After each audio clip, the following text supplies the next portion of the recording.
എന്റെ പിയ്യാപ്പിളനെ എനിക്ക് കിട്ടിയത് സുപ്രഭാതത്തിൽ ആകാശത്തുനിന്ന് വീണല്ല. ഞാൻ എന്റെ ഭാര്യനോട് പറയാറുണ്ട്, 24ാമത്തെ വയസ്സിൽ എന്നെ കെട്ടുന്നത് വരെ 24 വയസ്സ് വരെ എന്റെതൊക്കെ നോക്കിയത് എന്റെ അമ്മയും വാപ്പയ്യ. എന്റെ തലക്ക് തന്നു, ഭക്ഷണം കൃത്യമായിട്ട് എനിക്ക് തന്നു. ഞാൻ യാത്ര പോകുമ്പോൾ എനിക്ക് വേണ്ടി ദ്വാരുന്നു. എനിക്കിപ്പോഴും പ്രാർത്ഥിച്ചുകൊണ്ട് കൂടെ ജീവിക്കുന്നുണ്ട്. അവരുടെ പ്രാർത്ഥനയും നാവിന്റെ ദിക്റും അവര് മാറ്റിത്തന്നതും അവരെനിക്ക് തന്നതും നോക്കുകയാണെങ്കിൽ ഇനി 25 കൊല്ലം ഇന്നെ നോക്കിയാലും അവര് നോക്കിയതിന് സമാവൂല. അത് ഈ ചിന്തിക്കണം.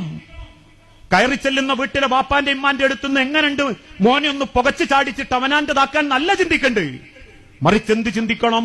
കയറി ചെല്ലുന്ന ഒരു വീട്ടിലെ വാപ്പന്റെ ഇമ്മന്റെയും ബർക്കത്തോടെ എനിക്ക് മാറി താമസിക്കാൻ പറ്റെങ്കിൽ പറ്റണം. ആ വാപ്പ ഇമ്മയുള്ളതുകൊണ്ടാ എന്റെ ഭർത്താവ് എന്റെ കൂടെ ജീവിച്ചതിനേക്കാൾ കൂടുതൽ ആ വാപ്പന്റെ ഇമ്മന്റെയും കൂടെയാണ് ജീവിച്ചതെന്നും ഇനി അങ്ങോട്ട് 27 കൊല്ലം ഞാൻ എന്റെ പിയ്യാപ്പിളനെ നോക്കിയാലേ ഉമ്മയും വാപ്പയും നോക്കിയതിന് പകരമാകുമെന്നും ചിന്തിക്കുമ്പോ കിട്ടുന്നൊരാശ്വാസം ഉണ്ടല്ലോ.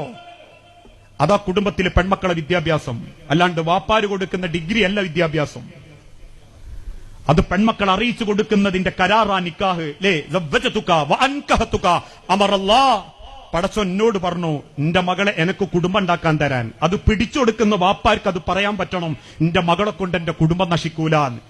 പിടിച്ചു കൊടുത്തെടുത്ത് അത് പറയാൻ നിങ്ങൾക്ക് പറ്റുന്നില്ലെങ്കിൽ ആ കയറി ചെന്ന മകളെ കൊണ്ടൊരു കുടുംബം നശിച്ച വാപ്പാരെ നിങ്ങളും കുറ്റക്കാരാ.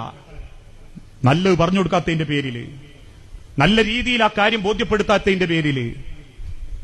ആ തിരിച്ചറിവാണ് കുടുംബത്തിൽ ഉണ്ടാവേണ്ടത്.